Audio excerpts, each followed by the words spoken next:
Okay, Baruch Hashem, we're back together. Thank God. Chastei Hashem.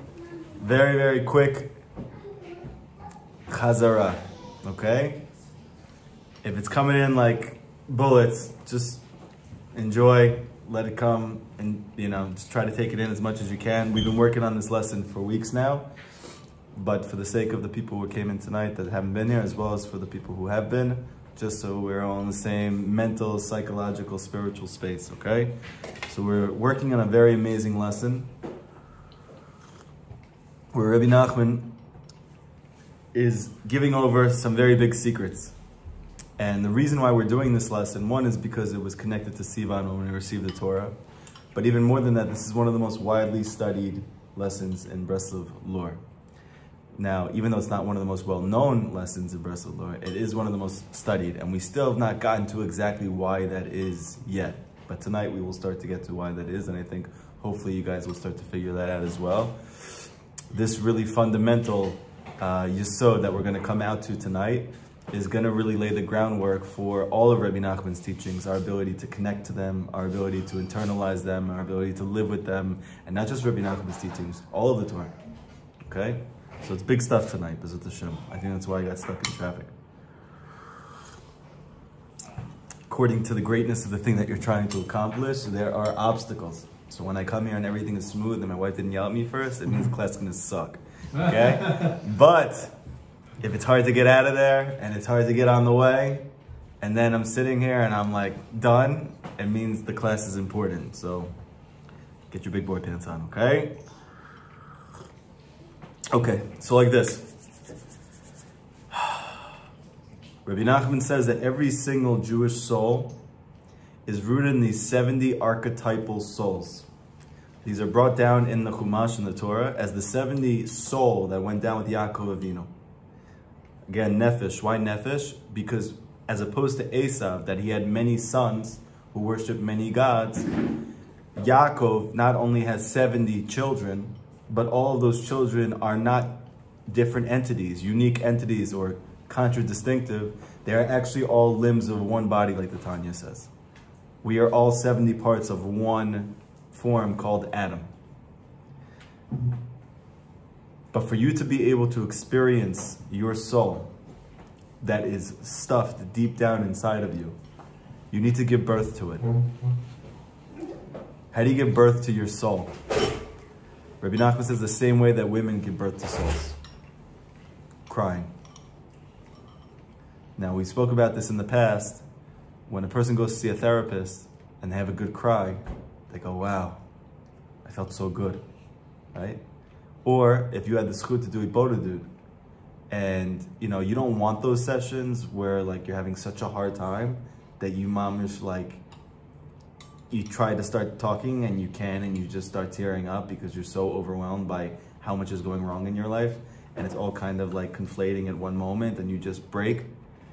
But that actually is like the most redemptive experience you can have. It's like an unbelievably powerful experience to be able to not only connect to God, but to learn very deep things about yourself. And Rabbi Nachman says, why is crying giving birth to your soul? Because the fact that women give birth to children, according to Kabbalah, this is actually a parallel to the fact that Jewish men are giving birth to das in the world. We're giving birth to consciousness. That consciousness takes the form of a physical child within a woman. But that whole idea of the woman and the womb, the pregnancy, the birth pangs, right? All of that is actually supposed to be teaching us how we give birth to our own soul, and specifically, how do we reveal the Torah which is hidden within us? That same exact way they give birth, we give birth, through tears, okay? What is causing us to cry, though? What is it that's preventing us from giving birth? What is it that we need to be able to confront, to encounter, and to cry through, to break through all of the obstacles? And we explained that every single person has 70 character traits, according to Chazal, according to the great sadikim, according to Kabbalah. 70 main character traits. But you also have 70 negative ones. okay? So we spoke about some of them: anger, impatience, a lack of faith, right? Penchant for sadness, lust for honor, wealth, women, right? Are these like official categories? If you ever call me Rebbe again, I'm gonna throw you out the window. Yeah, go ahead. But I appreciate it. Thank you so much. Is this like an official list of different negative traits, or? This is part of an official list. We spoke last week, I think Rav Yochanan, who actually said that the Vilna Gaon actually came out explicit with all 70. But if you could think about any negative character trait you had, it's probably under that 70. Like it all fits into... Yeah. Okay. And you can actually see, Rabbi Nachman brings out that in every nation is actually a projection of one of those negative character traits, which obviously this is not politically correct class, so, thank God we only have about 5 followers and, that one person learning in their grandma's basement. So we don't have to worry about it, thank God. It's just you guys and me.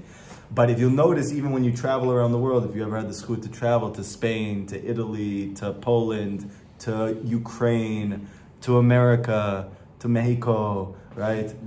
Yeah. South America. I was about to do all my very bad impressions, but I'm gonna save you guys. You'll notice that they have positive things about them in their culture, but you'll notice there's something a little bit off. Whether it's just there's an unbelievably lack of emotionality and compassion, or there's a laziness, or there's I don't know. You can find it in every single culture. And Rabbi Nachman actually says you can know what it is through their jokes. That's for another time, okay?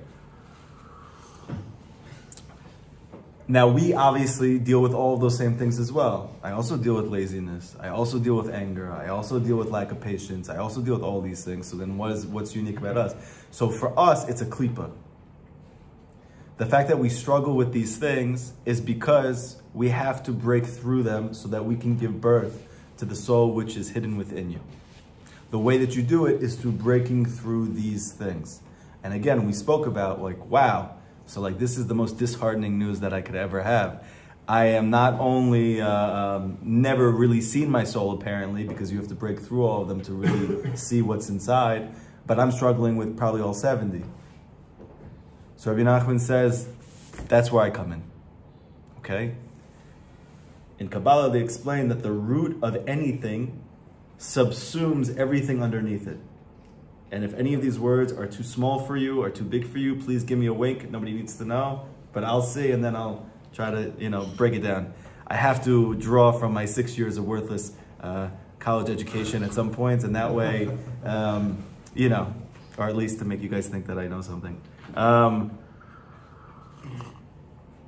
Just like these 70 souls are really all subsumed within Yaakov, which is, by the way, a very important point that has to do with this idea of the sadic emet. What is it about this true sadic, or this genuinely has reached the highest point of tzidkut? Why is he such a transformative figure? And why is, according to Rabbi Nachman, every single person in the world dependent on him? Okay? The reason is very simple. Because we are all sparks of his soul. The Rizal brings us down like a tree, and then you have branches off the tree, and then you have fruit off that tree, and you have leaves off that tree. And so when you hear the tzaddik's teachings, and when you're like, oh my gosh, this feels like home, because it is your home. Just like when you come to Eretz Yisrael, and you feel like you're home. Why? Because actually the land of Israel is a physical manifestation of this sphere, which is called Malchut. And in Kabbalah, Malchut is where all souls come down to this world from. They're all given birth from this sphere called Malchut, and they are then descending down into this world into physical bodies, meaning that the land of Israel literally gave birth to every one of our souls. Very deep thing I just said, so just try to think about it. But that's actually why when you're in the land, you feel like you're home, because you're standing on top of your mother. And by the way, it's very interesting because the Or Chaim says, okay, we have the Gemara, it says that Abraham, he kept all the mitzvahs. That sounds unbelievable. definitely sounds like a chazal because it doesn't really make sense on paper. How does he keep the mitzvahs? He doesn't know them. The Or Chaim says something unbelievable. He says everybody had a teacher except for Avraham. You don't hear about Avraham's Rebbe? He said, who was Avram Avinu's Rav? Who taught him Torah? Amazing question. You want to know what he said? Eretz Yisrael. The land of Israel taught him Torah. It's an amazing thing. When I heard it, I was like, goosebumps. You know, it's like so incredible. Because you really, like, the land really teaches you. It teaches you about you. It teaches you about Hashem. It teaches you about so many things. And then when you start learning Likutey Moharan and you see that Rabbi Nachman says that the land of Israel and the sadic are one thing. The same way that the land teaches you, the sadic also teaches you. The same way that the land makes you get in contact with your deepest self, so too does the sadic. And it's all corresponding, it's all connecting, okay? So Rabbi Nachman says like this. Since if you can get to the root of anything, it automatically subsumes everything beneath it. So if we have 70 negative character traits that we have to break through to reveal new Torah revelations, or very simply, that soul which is hidden and imprisoned inside of me, that I can experience that piece of God that's in me, that the tzaddikim keep telling me over and over again, you have a piece of God inside of you, and you're like, I kind of believe you, and that's why I keep trying, but never saw it. You know? So, right. So Rabbi Nachman says like this, well, what's the root of those 70 negative character traits? So he says, Taivat Niuf, which means the desire or the lust for sexual pleasure. Okay? Why is that of import to us? Because first of all, that's why it's so hard to overcome.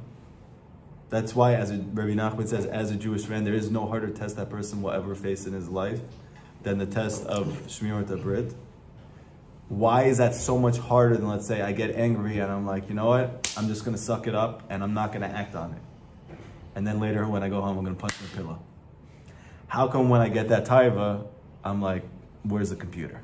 You know, why can't I not have that same level of self-discipline, even though I'm not like, I haven't mastered my anger, I'm not patient, but at least I can hold on until it passes.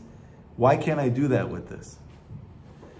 So you have to understand that it's 70 times harder than all the other tests because it's all 70 together. So if you guys played video games growing up, or if you still play video games, don't let the Hasidic garb fool you. When you come to Uman Bezrat Hashem, you'll see what's really going on with all of us. He's like #1 gamer in the world. Okay, so wait a second. So you know when you play, like for instance, I used to play Madden a lot, or like NBA 2K. So you can choose the difficulty. Street Fighter?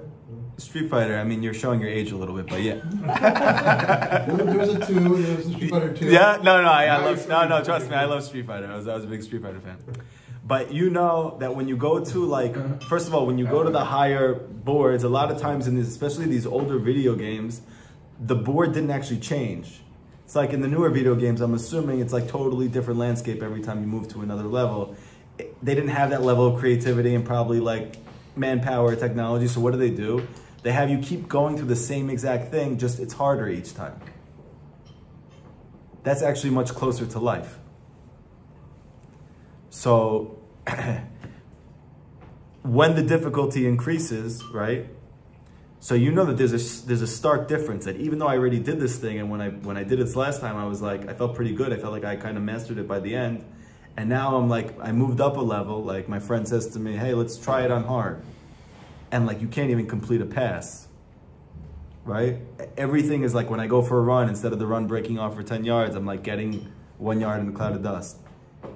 So why is that? Because the difficulty increased. So now imagine you have 70 levels of difficulty and then they all come together. It's called, now try to protect your Brit. This is why, by the way, that why do we venerate Ysep Atad so much? It's like when you think about a tzaddik, people always say, hey tzaddik, you're such a tzaddik. When they say you're tzaddik, when you do a big mitzvah, right? You help an old woman across the street, right? You return a lost object, you say a kind word, they go, oh, this guy's such a tzaddik. This guy's such a tzaddik. Right? But with Yosef, that he's the paradigm of a tzaddik, that we call him Yosef HaTzadik, and anybody who ever becomes a tzaddik, he is literally like just a miniature version of Yosef. What did Yosef do that we call him all the time, Yosef HaTzadik? We never just say Yosef, we say Yosef HaTzadik. Because he was seduced by one of the most beautiful women in the world for a year straight. This woman, her husband was a eunuch, which means that he had voluntarily removed his appendage between his legs because you couldn't work for Paro in ancient Egypt unless you removed that body part. So she's obviously not getting satisfied from him. And he's out all the time, you know, like butchering animals, or according to some opinion, people. Obviously not a pleasant, nice guy. And on top of that, you have Yosef, who Chazal say very clearly is the best looking man that ever lived. He was so beautiful that even though the Gemara says that you have 10 measures of beauty came into the world, 9 went to women, which is why we look at them and we're like, wow, you are like so, and then you could put in any adjective. Where they see this guy, they go, oh, he's so cute. Why is he so cute? It's cute because you have 1/10 of the capacity to be as good looking as them. Okay? Thank God it's enough. Hopefully it's enough. At least for somebody. But Yosef is the only person in the Torah that says that his beauty was so high end that it was like literally like the beauty of a woman. So the same way that when men see a beautiful woman and they can't think about anything else besides that thing, even though they have a million other important things to deal with, and this thing is not actually part of their life at all, you'll never see them again. That person might not even be real, might be a bot, you know? But still, for the rest of my whole day, I'm only thinking about that thing, right? So that's how beautiful Yosef was. That's how good looking he was. So now it's like this perfect thing where like he has been sold as a slave, right? He's lost his family. The ones who sold him were his brothers. He pretty much lost everything that he had in his life. And now he's living in Mitzrayim, which is like the most licentious, you know, country that there was in the world. Which means that just like, you know, in certain countries, porn is like very normal. And everything sexual is very normal. You might even just like walk down the street in Manhattan and you see billboards of like things that I grew up, it was like totally normal to see those things. And then all of a sudden you start learning Torah and you're like, oh my gosh, that's a serious challenge, right? That was Egypt. That was their whole thing. So now all of these things are conflating into one experience, and Yosef every single day is alone with this woman, and he is saying no. No, no, no, until literally after 1 year, the woman took every bit of energy, strength, chokhmah that she had to be alone, totally alone with him, and to pull out all the stops. And Yosef couldn't even say no at that point. He literally couldn't. So if Yosef is the tzaddik and he's the paragon for self-discipline and strength, we learned something very amazing from this. He couldn't stop. Yosef couldn't stop. He had to run out without his clothes on. So if you're putting yourself, by the way, just like a good, you know, I have people come up to me all the time. They're like, you know, I'm like really struggling with the Brit and it's like really hard for me and I don't know what to do. It's like I keep doing it over and over again. And I said, well, first of all,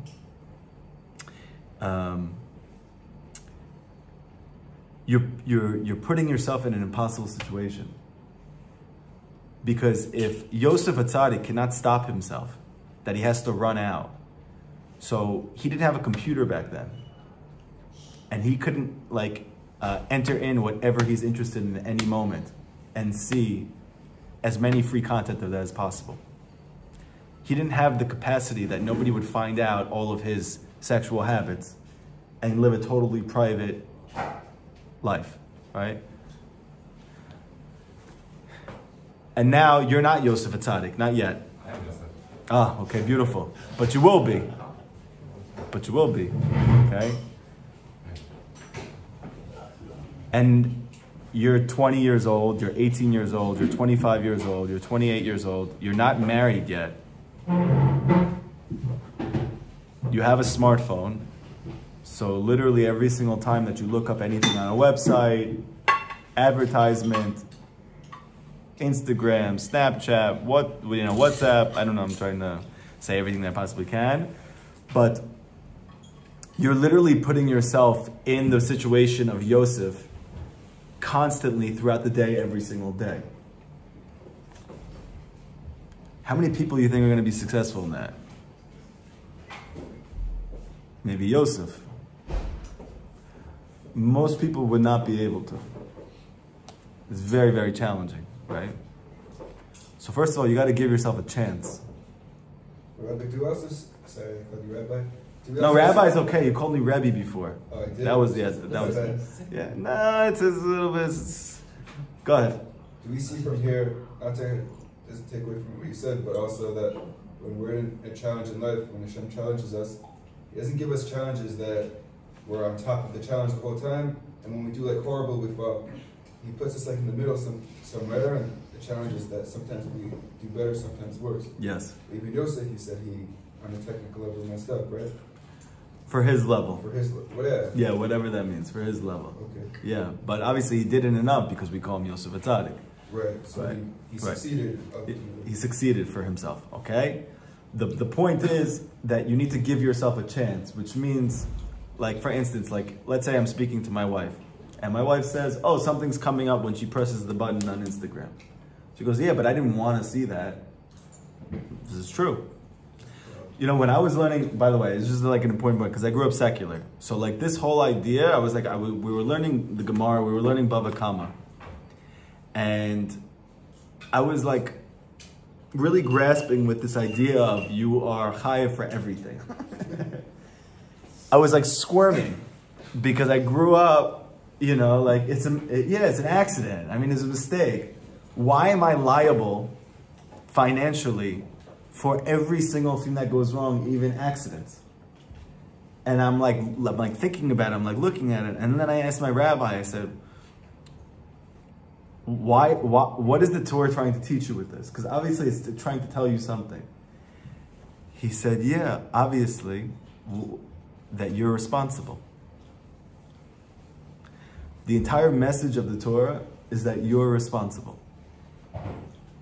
Now, if you look in Western civilization, we don't speak about responsibility. What do we speak about? Your rights. Right? All you ever hear is, I have a right.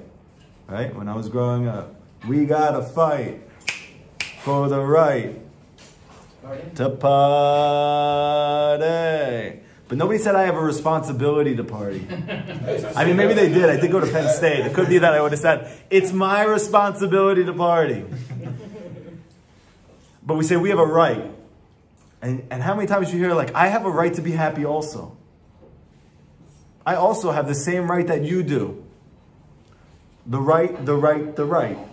Okay? How many times in the Torah does it say you have the right to something? 0. What is that trying to show you? There's a big confusion going on in the world. You have a right to nothing. But you have a responsibility for everything. Wow, that sounds like fun. Who else wants to be Baal Tshuva like me? You guys excited? You guys want to? Yeah. Okay, but I thought a lot about this, and I said, you know, what does it mean that you're responsible for something? Just, I want you to use your brains a little bit. You used to thinking? No. Good, okay. I'm going to have you, though. You? No. Okay, good, perfect. You fit in right in this class. We have a bunch of people who never think. Thank God. I want you to tell me the positive side If Hashem is telling you you're responsible, just period, that is the message of the Torah. That the world's going to tell you you have rights, and the Torah is going to tell you you're responsible. And that you speak to rabbis, they're going to tell you, yeah, if you keep the Torah, you're going to be so happy. You're going to be so happy. And yet the Torah just keeps telling you, you have to do this, and you got to do this, and you got to do this. And by the way, that's just the written Torah. Wait till you see the oral Torah. You're responsible for this, and by the way, responsible for this. Right? The reason I got to like this crux is because it was talking about if you're in bed, and you end up like while you're sleeping, hitting something, and that thing then causes damage, you're chayav. And I said to the guy, I was like, how could you possibly be responsible when you're sleeping? You're not conscious. He said, yeah, because you're responsible. And I really was like, and then I had to think harder. And I said to myself, I mean, if I really took responsibility to that degree, and I knew that I was that responsible, I would make sure that there's nothing around me when I sleep that I could hit. But I never thought that much. I never thought that far because I only thought about rights. So now again, I'm going to ask you. Hashem tells you you're responsible. And Rabbi Nachman says this is the key to your being happy. And I'm asking you, I thought a lot about this. Why? It means that what? You're needed. You're needed? You're so close. No, you're on it. It means that you're needed, which means that you matter. You matter. You were good, right? You got it right, by the way. It means that you matter. Is that okay? It means that you matter. So this is a whole paradigm shift. Every time that Hashem tells you you're responsible to do something, you know what he's really telling you? You matter. You matter. Your decisions matter. Your thoughts matter. They matter. You matter. What is the greatest cause of sadness? Feeling like I don't matter. What's the greatest cause of feeling emptiness? Feeling like I don't matter. So you never really thought about it. What are you really asking for? You're saying, please Hashem, or somebody tell me you're responsible. It's the thing I've been avoiding my whole life, but it's because I haven't thought about it correctly. Because the very thing you're looking for, which is to be happy, comes from knowing that you matter. The fact that you matter is totally dependent on the fact that you're responsible. Yes? Is having a purpose, does that translate to the meaning that I matter? Like, if I have a purpose, does that mean I matter? Yes. Basically? That's like... Yes, but if you take it a step further, 1 second, this matters. Thank you. The fact that you have purpose means that you matter, that's right. But if you had a purpose that didn't include responsibility, then the purpose isn't really a purpose. What is a purpose? Right? What does the Torah say your purpose is in this world? Does anybody know? On a more global scale, right? To do good. To do good. Yeah. To do good. What does anybody else say? Take care of the garden. Take care of the garden. What do you say? Still trying to figure it out? To reveal Hashem's presence. Reveal Hashem's presence. What do you think? God. To fear God. To fear God. Very good. Yeah. What do you think? To connect with God. To connect with God. What do you think? To give God pleasure. Give up pleasure. Okay, very Give good. God pleasure. Give God pleasure. Okay, and also, yeah, okay. Yeah, Give God pleasure, and whatever that means. To allow Him to do good. Okay, beautiful. You guys are all, by the way, saying things that Chazal said. But if you look in Kabbalah and Chassidut, and Rabbi Nachman brings this down in the 5th Torah of Likutey Moharan, he says, when the Gemara says, every single Jew every day has to say to themselves, the whole world is created just for me. There's a Gemara that says that. And the Gemara actually says you need to repeat that to yourself every day. The whole world is created just for me. Rabbi Nachman says, for what? Created for me for what? To fix it. To fix it. Right. Tikkun. Tikkun ha'olam. To fix the world. Okay? Beautiful. Now, if you are given the responsibility to fix the world, that means that you matter. And it also means you're responsible. So really, what every person is truly looking for is someone should tell them, you're responsible. You understand what I'm saying? Okay.